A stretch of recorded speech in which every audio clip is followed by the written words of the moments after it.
Hello and a massive warm welcome to this week's edition of the Soul Sync podcast. Where is the sun in England at the moment? Where is it? I tell you, the spring equinox has passed us by and I am waiting eagerly on the edge of my seat every single day, wishing for the sun to come out because I love the sun. I'm sure we all do, but as soon as it hits me in the face, it instantly lifts my mood. Now, if you're clicking on this podcast for the very first time, wondering what is the Soul Sync all about, well, welcome firstly, and let me tell you, we ask the questions that matter to do with all things pertaining to the spirit world, energy, healing, crystals, astrology, ayahuasca. Honestly, the list is endless, but I'll tell you what, it's all designed to illuminate your path forward. And if you're joining us again, welcome back to the Soul Sync family. Now, this week's episode is an amazing one. I'm going to say that from the get-go. I love this guest, and it really is a true honour to have him join us. So please welcome our remarkable guest this week, Simon James, to the Soul Sync. Now, Simon James stands as one of today's most esteemed classical mediums and healers, embodying a living link to the illustrious British tradition of the early 20th century.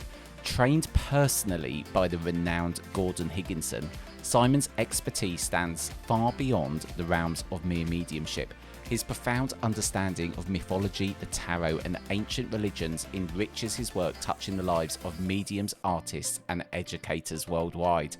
With a true blend of humour, boundless compassion, and innate wisdom, Simon assumes the role of teacher, author, inspirational speaker, and medium with unparalleled grace.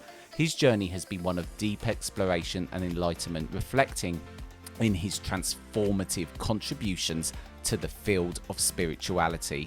Simon's commitment to revitalising ancient wisdom lies at the heart of his collaborative efforts with Brian Robertson, resulting in the groundbreaking book Magician to Mystic, a mediumistic path to a spiritual life. Together they illuminate sacred principles behind transcommunication, guiding us towards a profound revelation of our own spiritual nature.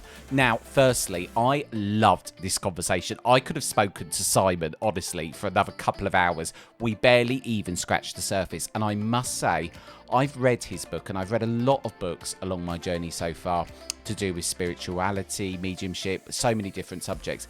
And I must say, his book was one of the most eloquent and eye-opening reads for me personally. And I just thought the book was so beautiful. It gave so much context and history, and it really made a lot of sense to me. And do you know what? I think it's a book for anyone who's interested in mediumship or the spirit world should read. So we're in for a true treat today with Simon. I hope you enjoy it.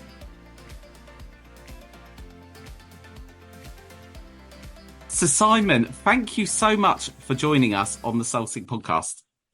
It's a pleasure to be here and to talk to you, Jason. So thank you very much.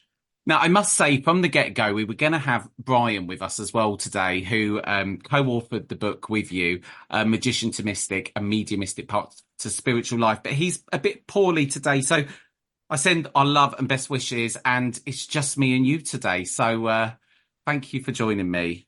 Thank you. So I want to kind of jump straight in then and to a bit of your background in terms of how you got into mediumship. As I said in the intro, you were one of only few sort of personally trained and mentored by Gordon Higginson. Tell us a bit about your journey into mediumship, Simon. I came in purely through curiosity. As a child, I was aware of differences, but you read a lot of books, and I feel sorry for a lot of people coming into this today, because if you read a lot of mediums' autobiographies, they had these amazing experiences, they had spirit friends, all of this kind of stuff, which I just came in through purely curiosity. I'd had experiences, but it was literally inquisitiveness that took me into Wolverhampton Spiritualist Church. This is in the days before the internet and where you could just Google anything. This was the days of actually walking to a physical library. Yes, I'm that old. So I was looking, and this was the 80s, so I was looking at really the esoteric tradition. So I'd been reading the tarot since I was 13. So I'd really done a lot of study in the sort of the wider shores of esoterica. And I was just interested in spiritualism from the point of view of what that looked like and what that meant. So I walked into Wolverhampton Spiritualist Church in the late 80s, I think about 86. And, I joke, I walked in and never left, and it was by going to Wolverhampton Spiritualist Church that I began my mediumistic development. But I'll be honest with you, I walked into the church not looking to hear from anybody, even though I'd lost grandparents and so on and so forth. But I was actually looking for God. I was looking for some kind of experience with the divine. That was my primary aim. I wasn't looking for somebody to tell me what to do. That was what I went in for. And it was my journey through Wolverhampton Church that ultimately led me to meet Gordon Higginson. Now, I know you've already spoken with Paul. So Paul and I began our journey together in different ways. And it was Gordon who put us together. And I'd met Paul at Wolverhampton briefly. And then I was down at the Arthur Findlay College as a student, and that's where I met Gordon for the third time. And he took me under his wing. Now, again, many people think that Gordon teaches people from the get-go, but he really taught you once you'd been working. And that's when he began his training. And so I was just flabbergasted when he came to me when I was at the college, and I was sitting in the library and listening to him lecture with Coral Polge. And we applauded him. And as he walked past, I was just, looking away. And as he stopped at my chair, he touched me on the shoulder. He says, one day, he says, you will be up on the platform and people will be applauding you. Well, I mean, you could have knocked me down with a feather because I wasn't even doing anything at that point. And I thought, good grief, this is just insane.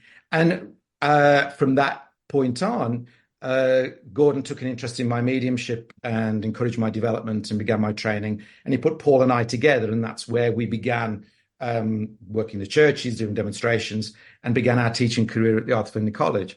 Alongside Gordon. And, I will be now at this age, I am so forever grateful and blessed that I was able to come under his teaching. And as I said, Paul and I were the last two he taught. What do you think he saw in you? Why did he tell you why he selected you as such? Well, Again, Gordon never really said anything directly. It's not like today where, you would explore your feelings and all of that kind of stuff. That wasn't the way. But and he would never tell you how to do something. You had to find out for yourself, as I know Paul has shared. But what he did want me to do at the Arthur Findlay College was introduce psychology into the teaching of mediumship, because I just come out of university with a psychology degree. Because my background is in psychology. I've got a degree and I've got a master's in psychology. So my background was in the psychological experience of mediumship. And so he really wanted me to introduce psychology into the college to work with both tutors and students because of the psychological changes and the massive psychological changes that are inherent in the mediumistic process.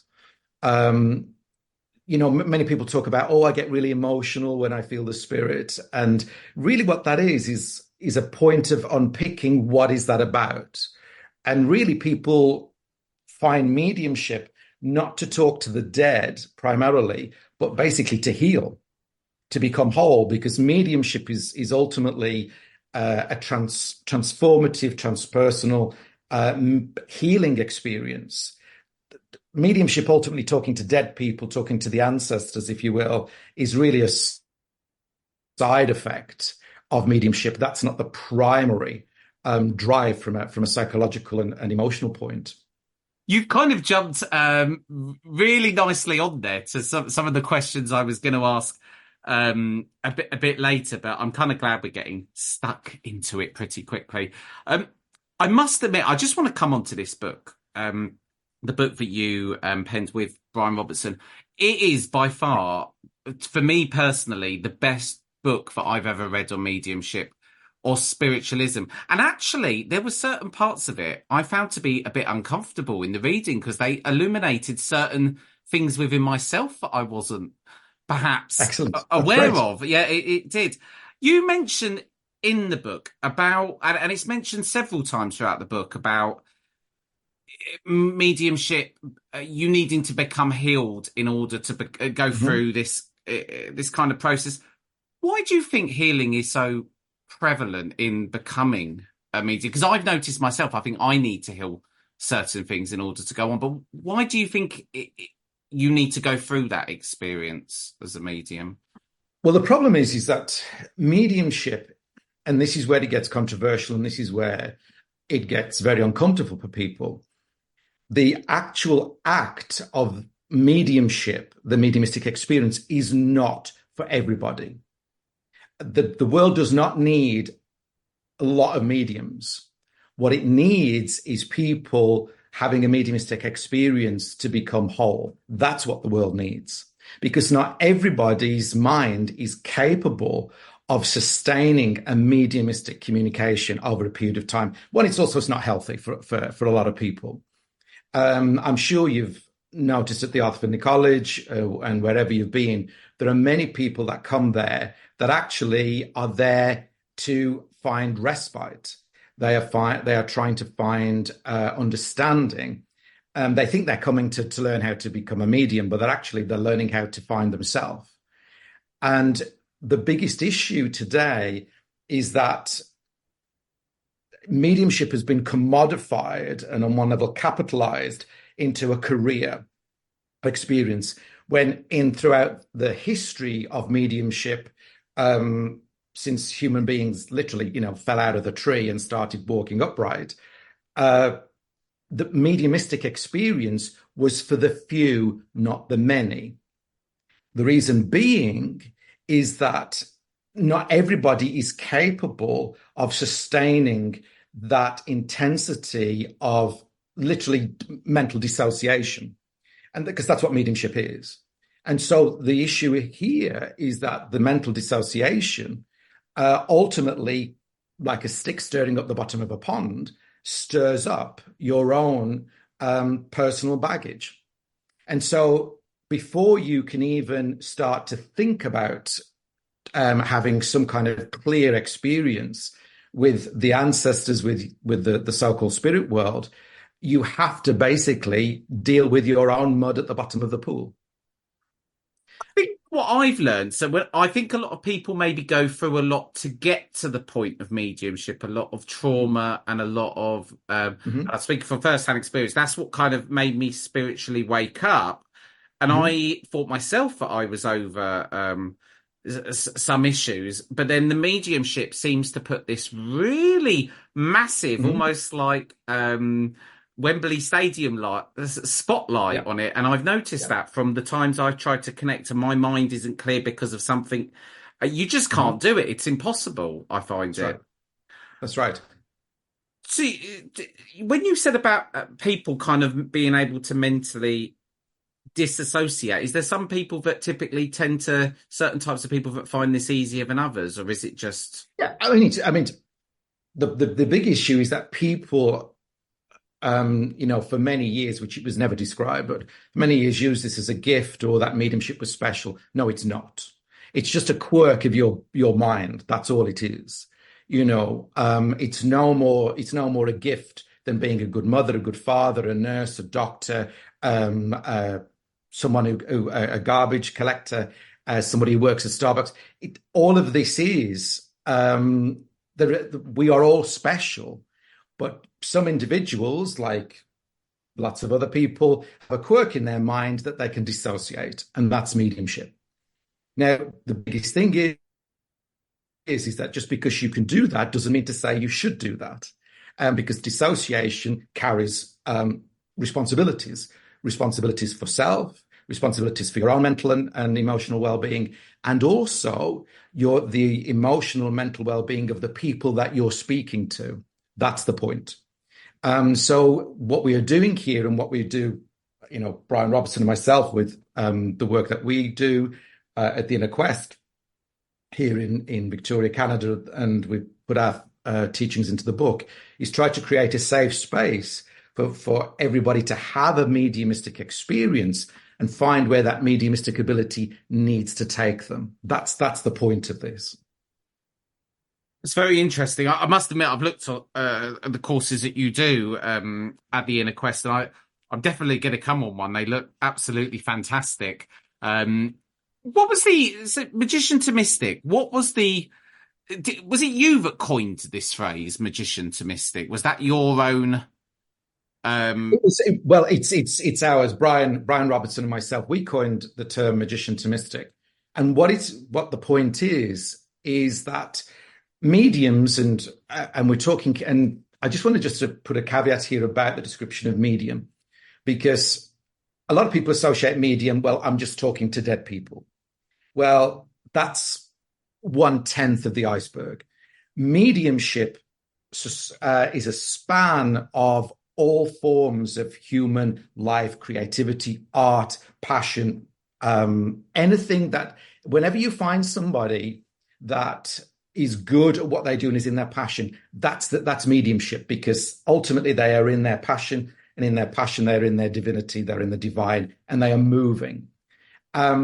What we talk about evidential mediumship is a recognition that when we train evidential mediumship, whether that's also from the point of healing mediumship, altered states, communication, and so on and so forth, everybody goes through what we call the eager stage, the magician consciousness. This is when everybody has their first communication and they go, yay, hooray for Hollywood. I want to be a medium. This is amazing. Wow. And that's normal. They get very eager and they just want to run with it. And that's what we call the magician consciousness, because it's the tricks. It's the trick stage. Look what I can do. The challenge with that is that someone who is coming from a place of less than in their life or challenge in their life, they may then attach that to their self-worth. And so, if you will, they stay in that what we call magician consciousness, where it is all about the tricks. It's all about the wow factor. And I hear this phrase a lot, the wow factor, which I find horrific, because the very fact that you are human and you are experiencing the divine, that's the ultimate wow factor. And as an evidential mediumship, you're not trying to wow the audience. You're trying to wow the people you're serving. Yes. That's the point, because otherwise you might as well just become, go on the West End stage or join the New York Broadway and become a performer, because you're a performer. You're no longer a medium. And as the conversation, we've spoken to, this is no longer becomes about the people that we're serving. It becomes about the server, which is not mediumship in the slightest. And you can see why so many people fall down that rabbit hole. Oh, absolutely. And I feel my heart goes out to those people who are looking for this, and particularly, your listeners who today, you Google mediumship and you can get anything comes up. And how do you find a good teacher? How do you find someone to explain not just the excitement of what they're experiencing, but also the challenge and darkness of what they may be experiencing, which people attribute to the spirit world, when in actual fact, it's just their own stuff that's coming up. And so it's very, very difficult today for people to find somebody ultimately who knows what they're doing. So it's so easy to fall into this magician consciousness and get stuck there and become the performer instead of the server. And so our job, Brian Robertson and myself, is to take those people in magician consciousness and to say, this is just a stepping stone. And so this is a mediumistic path to a spiritual life. This is the light show. We have to calm that down. We embrace it. It becomes part of your work. But then you then begin the real work of your mediumship, which is the divinity of the experience and the creating the safe space in which to hold people and hold yourself in their journey of healing and of life. I think the book as well One thing I've noticed as well is I was trying to think at the start of the book, where do I place myself within the book in terms of my progress? And then it suddenly absolutely slapped me in the face. And the bit that was very profound for me was the triads. Mhm. And it was when I started reading the section on the triads, it suddenly made me go, hang on a minute here. I recognize this. Do you mind talking through what the triads are? Because for me, I found it so profound when I read it. I thought I have to ask Simon about this because I'm sure there's going to be other people here who suddenly get so much from that as I did. It made me realize that, and I know you say this, everyone experiences this, Simon, but when I read the bit about addiction, I thought, hang on a minute, I do have addiction, things I'm not even noticing of. And then I started thinking, hang on a minute, this is having an impact on my mediumship. Mhm. But to bring this back to the triads, because I'm not even going to attempt, Simon, to explain what these are, because I know that I'm going to make an absolute hash job compared to you. But can you tell us what they are, the Well, basically, triads? Brian Robertson, through his work and my work here at Inner Quest, we basically wanted to bring back the spiritual tradition within mediumship, and it's an oral tradition. It always has been, always really will be, even though that obviously we now have the means of communication through, Zoom and so on. The triads or triads, depending which part of the world you are to pronounce them, are ultimately recognitions and teachings that we go through various trials and tribulations in life. We go through highs and lows of life. We go through challenges just like anybody else. And I'll just use one of them because we could be here for a long time. But one of the easiest ones to talk about that perhaps really affects mediumship is safety, comfort, and pleasure. And all of us as human beings are driven by these things, these three things. We drive to safety. All of our actions will try to put us into safety. We will drive to pleasure. So whatever gives us pleasure. And we will find comfort. We will do our utmost to be in comfort. So, but primarily, and from a psychological point of view, we will always fail to safe. We will always try to go to safety. So whether it's our relationships, whether it's our connections to other people, whether it's our connections to ourselves, we will do everything in our power to make us feel safe. And even sometimes in our life, we can be unsafe in the safety of being unsafe. So that's why we do stupid things. We look back in our life and go, why did I think that? Why did I do that? Why was I in a relationship with that person in my life? Why was I in that job? Because I felt safe, even though it was, looking back, I know I've progressed, I've moved on, and I'm not in that place anymore. And so the triads themselves are literally areas and points to literally hold on to within mediumistic teaching to bring about reflection and to help us engage within our mediumship. Am I doing this out of safety? Am I doing this out of pleasure? Am I doing this out of comfort? Just give you a brief example, if I may there, Jason. Within mediumship, very, very common, you'll see mediums go to safety in their mediumship. Why? Is because mediumship itself is psychologically very unsafe. If you're talking to somebody in a private sitting or in a demonstration that you've never met before, you are expected to know things, speak to them about things you've never heard before, know about, and expected to get them right. So that's a very unsafe place for the mind. So what happens is that the mind will go for generalities. It will go, well, I've got a grandfather here. You must know somebody beginning with the name of G, George, Jeff, those type of things. So we move there into safety. And that's just normal for the mind to do that. So we have to be conscious of that. We have to feel comfortable. So we have to feel to, as we recognize that, to constantly move us into unsafe places within our own mediumistic training. But from a psychological point of view, your mediumship is also trying to move you into unsafe places in your life, because you may be feeling very safe and very comfortable, maybe with a job, a partner, wherever you are in your life psychologically, but it's actually damaging to you. It may be painful to you, but you're comfortable in the pain. So it's about challenging ourselves to move out of that, so ultimately we can be out of that pain. So the triads themselves, I've just used that one as an easier one to remember and to look at, to also wake us up, because ultimately mediumship is about trying to wake us up to the reality of who you are, and also celebrating who you are. That, you hear a lot today on within the work about being the authentic self.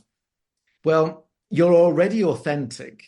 It's just your mediumship wakening you up to what that is. If I can just pick up on about addiction, mediumship in its early stages most definitely encourages addiction. Gordon Higginson taught this very early on in our teaching. I was a smoker back then. And yes, I know it's terrible. Oh, no. If you mention that, don't you? Oh, I fall down that hole as well, so don't worry about it. I was a smoker. And Gordon noticed that I was smoking more. And he said, now I just want you to be mindful of that. He said, because your mediumship is actually not causing it, but basically what it is, as you become more sensitive, your mediumship makes you more sensitive psychologically, emotionally. It also creates a sensitivity physically. So whatever gives you pleasure, whatever causes you, because we're all addicts of some description, that's just human beings. So whatever gives you pleasure, whatever gives you comfort and safety, your mediumship will basically heighten that. So whether it's nicotine, whether it's alcohol, whether it's recreational drugs, whether it's shopping, whatever kind of addiction it is, you have to be mindful of that, because in the early stages, it will heighten that. It does dampen down, but in the early stages, it will heighten that. So you have to be mindful of that. And then I guess these are things, though, that every single person is addicted to something now. Absolutely. Whether it's, it can be to the smallest thing. We could be here all night listing addictions. How does one who's going on this mediumship path deal with that? Or do you think it's just their healing is very individual, depending on the trauma of which they've got that they're using to enhance themselves feeling better? Well, or am I going down a whole other rabbit hole now? No, absolutely not. I think there's a two-pronged approach to this, is that while your mediumistic journey will encourage your healing, it will not fix what is already there. What it will do is bring it to the surface for you to look and heal that. So certainly in our work, we will always undertake, to whoever we're speaking to, is encourage them to see professionals in those areas where speciality help is needed, whether that is addiction, whether that is trauma of a personal nature, whether it's abuse in all forms, that we constantly encourage them to move to seeking help and emotional help outside of the mediumistic experience, because mediums are not trauma therapists. Mm-hmm. They are not therapists of any kind, unless you happen to have gone to university and have gotten your certificates and degrees and what have you. Because it's really important not to cross that over. Now, there's a point that I just want to make here. Certainly in North America, there is starting to be a crossover between mediumship and therapy, and it's very dangerous. It's very, very dangerous, because you cannot link mediumship in that sense to a form of therapy. It is a spiritual tradition in and of its own. Mm-hmm. Now, obviously, from my background within psychology and Brian's, anyone that comes in to see us with any kind of traumatic experience or work that they need, we will always encourage them to seek help and support outside of the remit of what we're doing at that time. It's very interesting. With all of this, then, are we trying to get to a place, and this is what I took from the book, but we're trying to move into the soul will? That's where well, not necessarily the end destination, because I guess it doesn't move then, because you can easily, from my understanding, once you're in soul will, you can slip back and not be in it anymore as quickly Absolutely. as you've gone into it. So, and soul will is someone being in their core presence of who they actually are, and that's where we're all striving as mediums to want to be. Yes, we're trying to be within that place of, if you will, authenticity with what our nature, what the divine, however you see that, is ultimately attempting to express. And it's very difficult to be in that place, particularly today, because we have so many distractions, we have so much stress, we have so many challenges. And the point of this is to, I'm always very, very wary when somebody says, well, actually, I don't feel I want to do that because my soul is not drawn in that way. It's like, okay, why didn't you just say, I don't want to do it? Because that's not your soul speaking, that's you. Yeah. And because then a lot of people hide behind that to go, oh, well, my spirit's not drawn in that direction. When in actual fact, it's you are by your very words, you are saying you're too afraid to just say, no, I don't want to do that. Or no, I don't want to be that. When in actual fact, if you move into that and really embody those words, then you will be into that idea of will. I am, and the divine will and the soul will. That's ultimately what we're trying to encourage. When I read through the book, one thing that I kept coming back to was, how long must this taken to write? Because in some of it, Simon, I even was looking at it thinking, how on earth did you even manage to articulate something in such a way? Because these things are not easy to write about, because a lot of the time, surely you're trying to put human material language on something that is so hard to describe a lot of the time. How did the book take to write? It gestated over a number of years, but basically it's a distillation of my I'm trying to remember how old I am now. I'm just over 21, so it's not too long. I've just had a lot of worry. I've probably 35 years plus of doing this. Brian, 40 odd years, 40. My math is appalling. He's the mathematician.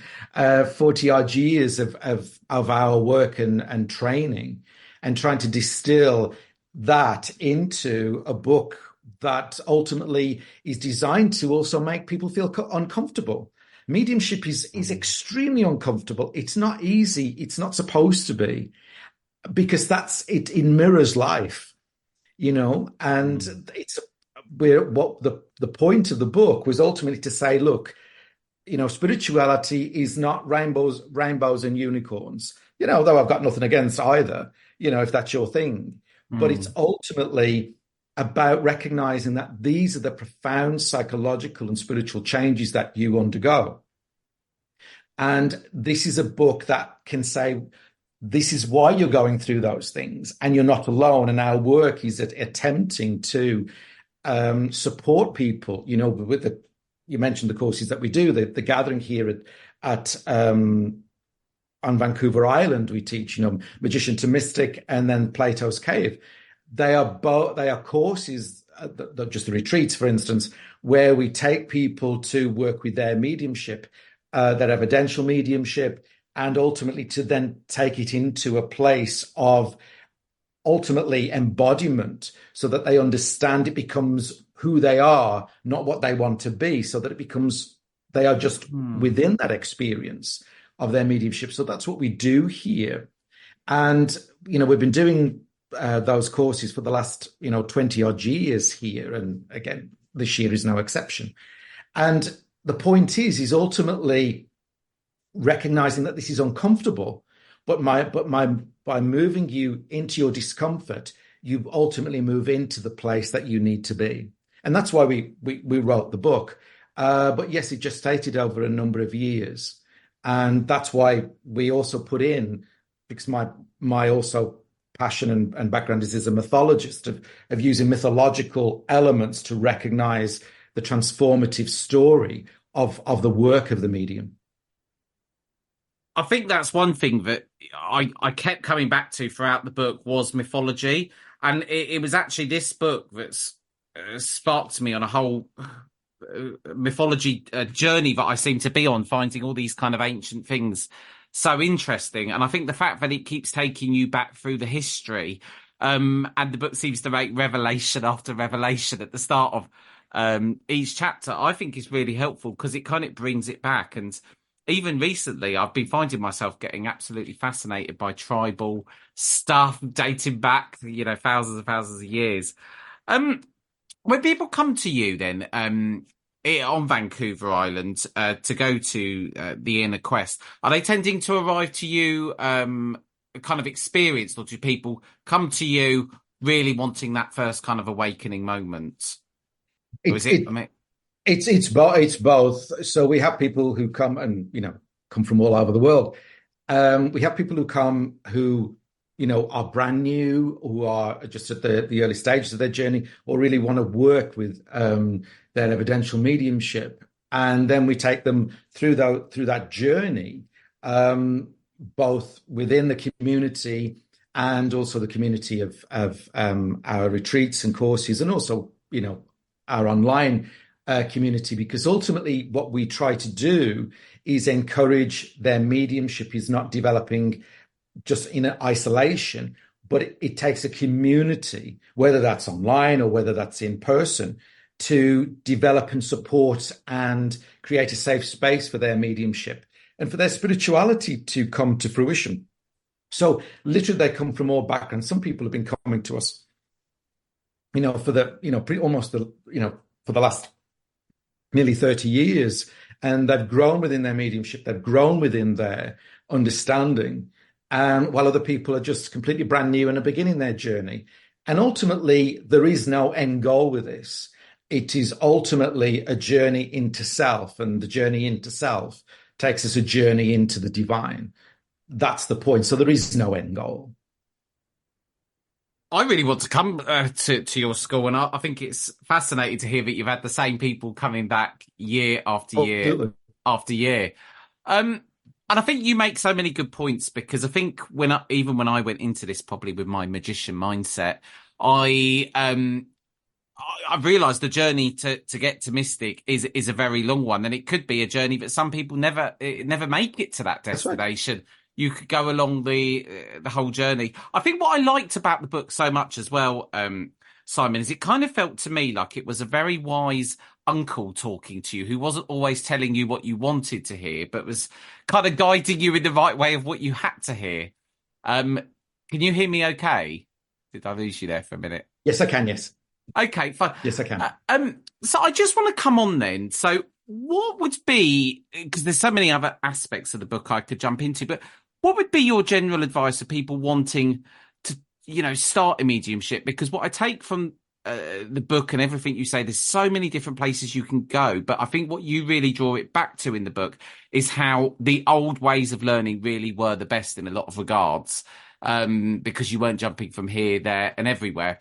But, what advice would you give to people wanting to start on this journey, to start, going on their way to, hopefully one day becoming a mystic? Well, I think the thing is again, what we've seen here is that the commodification of spirituality today. I saw on the internet just the other day on social media where you could train to be a spiritual teacher. It's like, how can you train to be a spiritual teacher and get a certificate? I'm a fully qualified spiritual teacher. It's insane, because that's not what it's about. it's ultimately a journey. And the advice I'd give anybody that's starting out is read, read, read. Even if reading is difficult for you for whatever reason, there's so many books now you can listen to, or videos that you can watch. But it's really important to be as skeptical as possible, because there is just so much stuff out there that some of it is just frankly appalling. And do not look for a teacher that is fear-based, that uses fear as a stick to beat you over the head with, that bullies, that intimidates, that wants you to perform and dance around on a platform. That's not what it's about. Because if you want to do that, then, as I said, become an actor. It's just faster. And so it's really important to recognize that also your experiences that you are having, one, are valid. There will be so many different teachers out there that will describe them in various ways from their own understanding and teachings, which is understandable. But it's also to recognize, and this is really important, if it sounds ludicrous, if it sounds ridiculous, it probably is. That's the important thing. And if a teacher insults your intelligence or uses coercive tactics such as you're letting the spirit world down, or you must to me, you must stay with me, you are my student, I really get the first train out of there, because again, we're looking at coercive tactics. We could use coercive teachings that obviously the teacher themselves needs to go back to the drawing board and needs to carry on their teachings, because obviously it was interrupted somehow.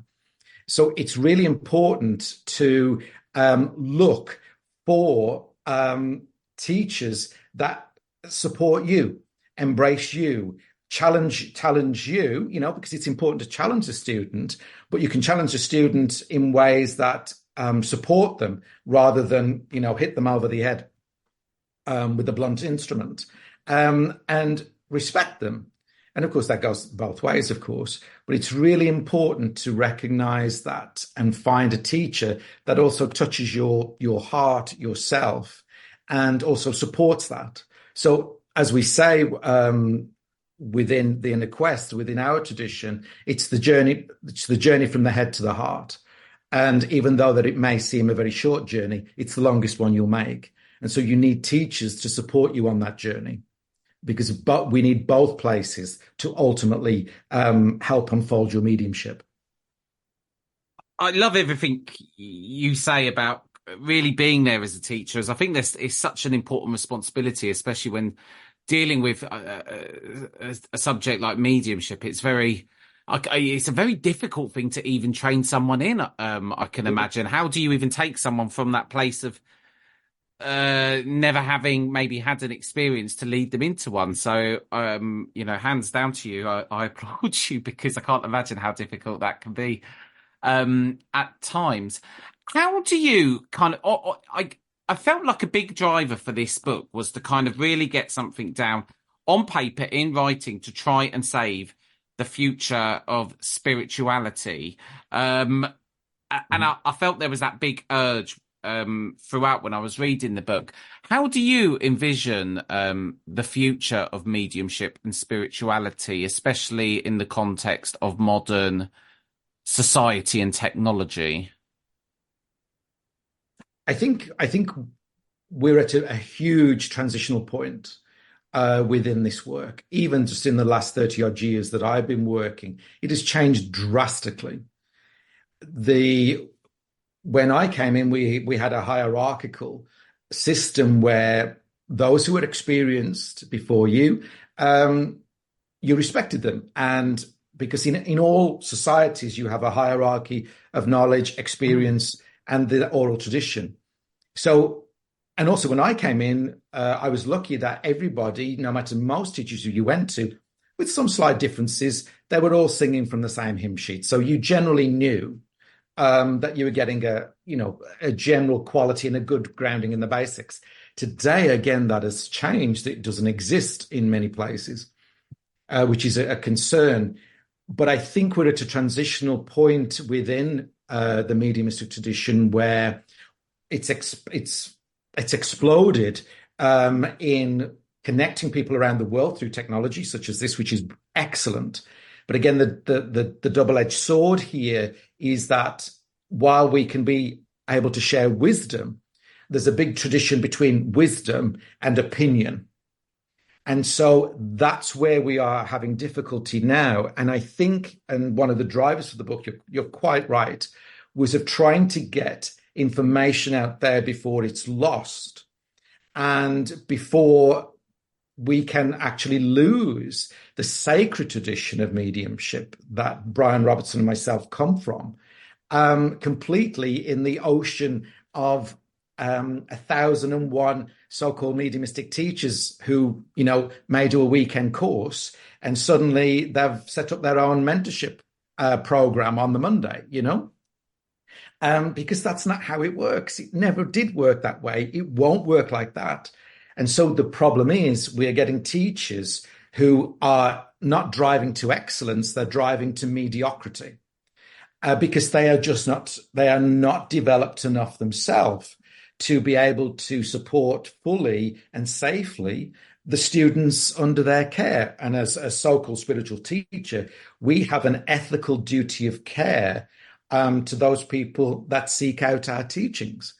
And so while I'm excited about the new avenues of mediumship in the sense that we can connect with, so many more people, I'm also fearful that at the same time, these channels are used to propagate conspiracy theories, ridiculous theories, fearful theories about the spirit and fearful theories about these transpersonal experiences that people are having, instead of recognizing that the ancients and the recent moderns could give context to your experiences and recognize that this is your birthright, not anything to be fearful about, but something to celebrate and to recognize that it makes you human.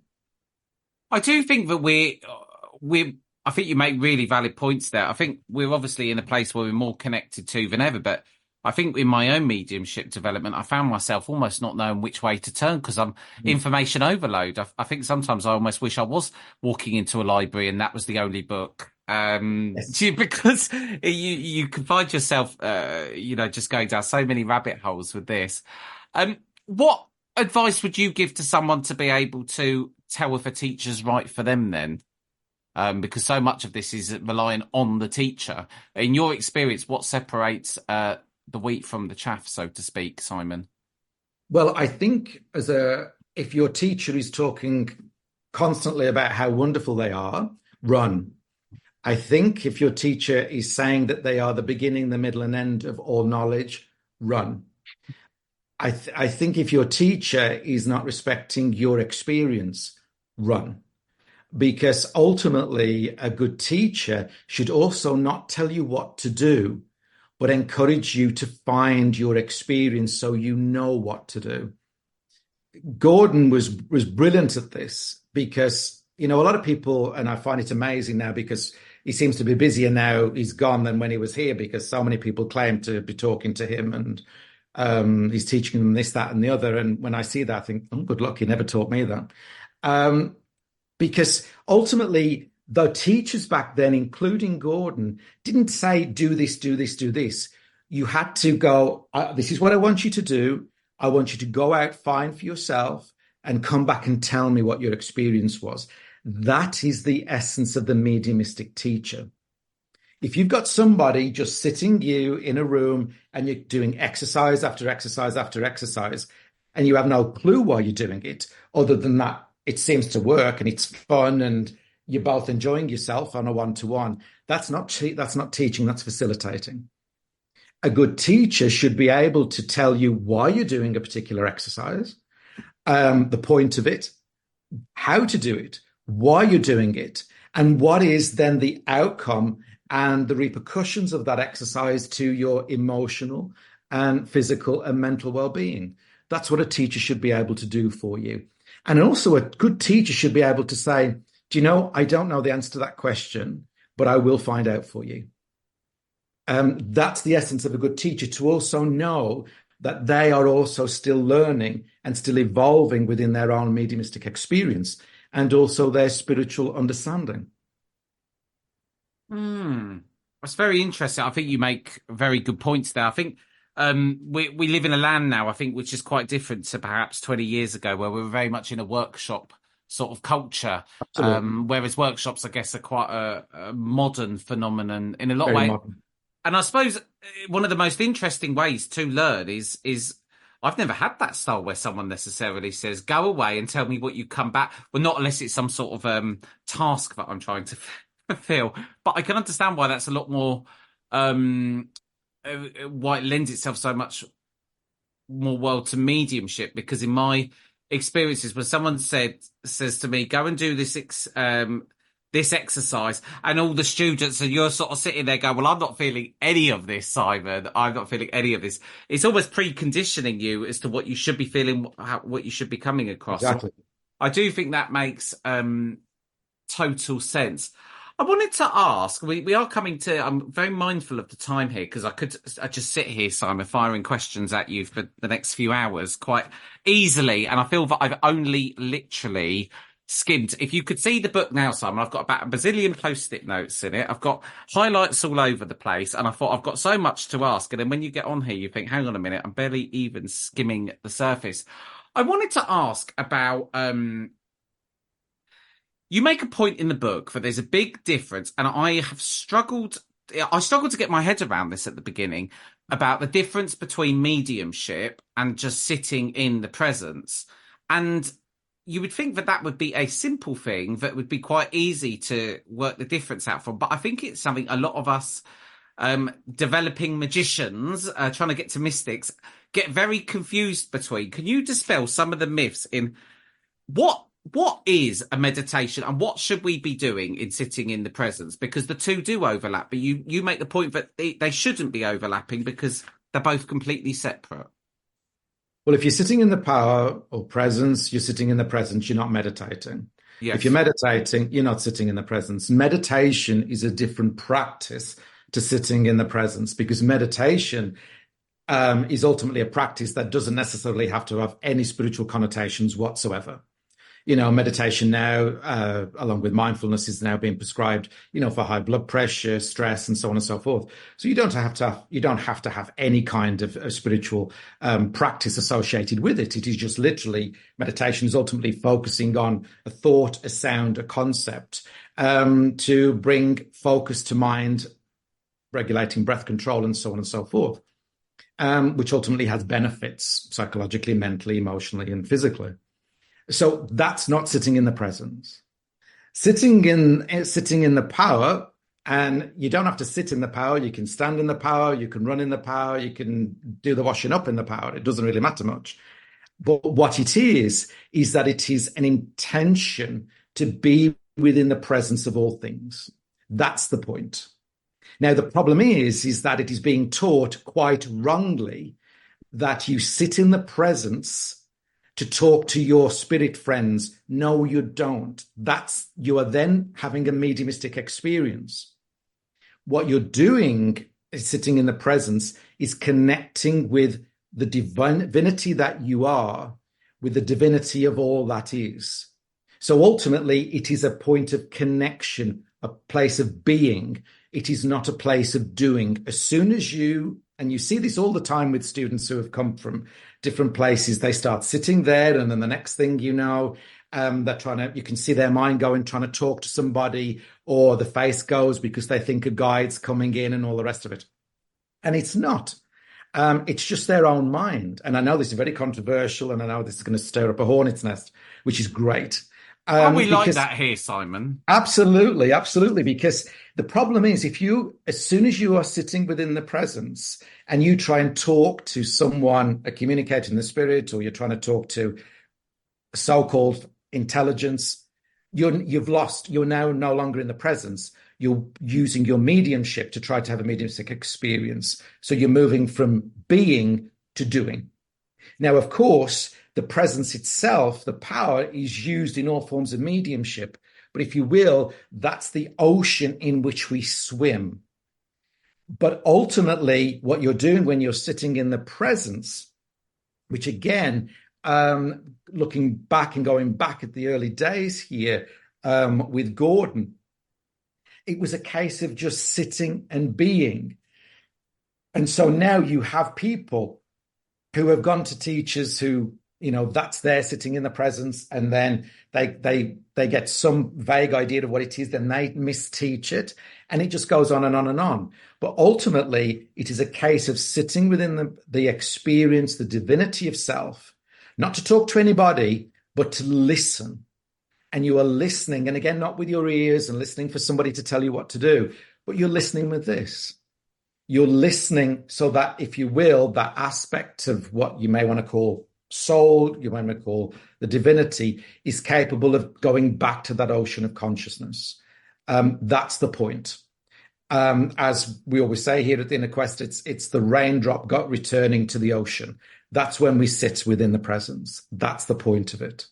And so there's a big difference between that and meditation, even though it can feel similar, but there is a big difference.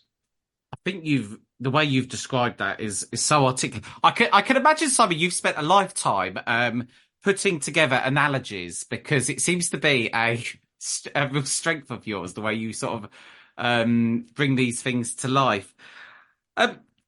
Would you like to leave us with a closing thought on what you feel, what imparting wisdom would you like to leave our listeners to, who are all absolutely probably found this as fascinating as I have, who are developing in their mediumship abilities?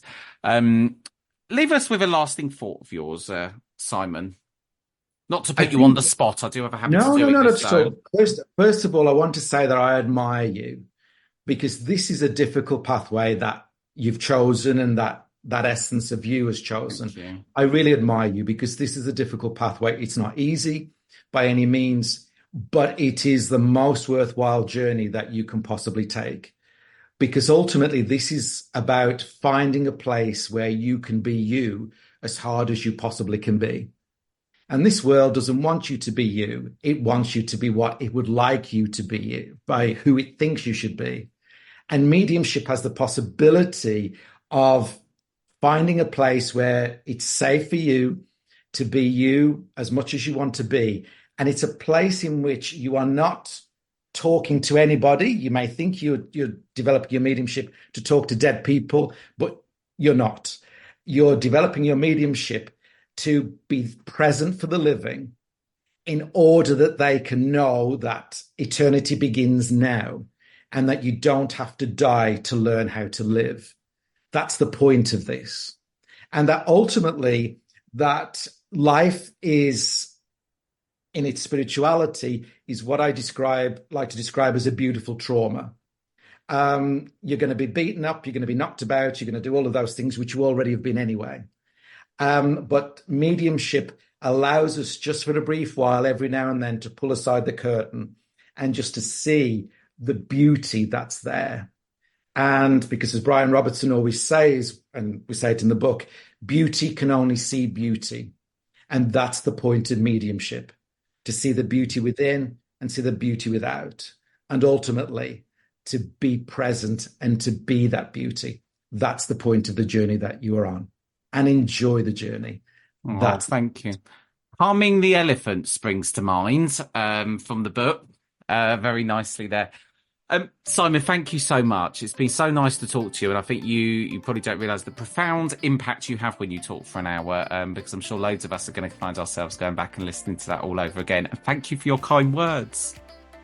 Thank you very much. It's been an absolute pleasure. Thank you. Well, I'll tell you what, that conversation, it's made me want to read his book all over again. I know it's a good book because there's so many corners folded on it. It's half the book's highlighted. It's got notes all over. That's a sign of a good book. I loved that conversation with Simon, and honestly, I could have spoken to him for so much longer. Over the next few weeks on the Soul Sync, we have got some truly remarkable guests. I'm really excited to share some of these interviews with you. A big thank you for joining me on this week's episode of Soul Sync. If you want to stay in the loop with the Soul Sync podcast and know when new episodes are out, it's really easy. All you need to do is simply hit the follow show button wherever you listen to your favourite podcasts. If you're enjoying the podcast, please do leave me a review. I love reading them. I love hearing from you. And if you want to get involved in the conversation and the community, just go to the show notes where you get all the social links. Now, if you have suggestions for future episodes, there might be a guest you'd love to see featured, or you might even like to be a guest yourself. Simply email me at hello@jasonpaulmedium.com. Your stories and ideas are the heartbeat of Soulsync, and your input really is invaluable. Thank you for all your emails. I love reading them. I'm Jason Paul. This is the Soulsync. Until next time, goodbye.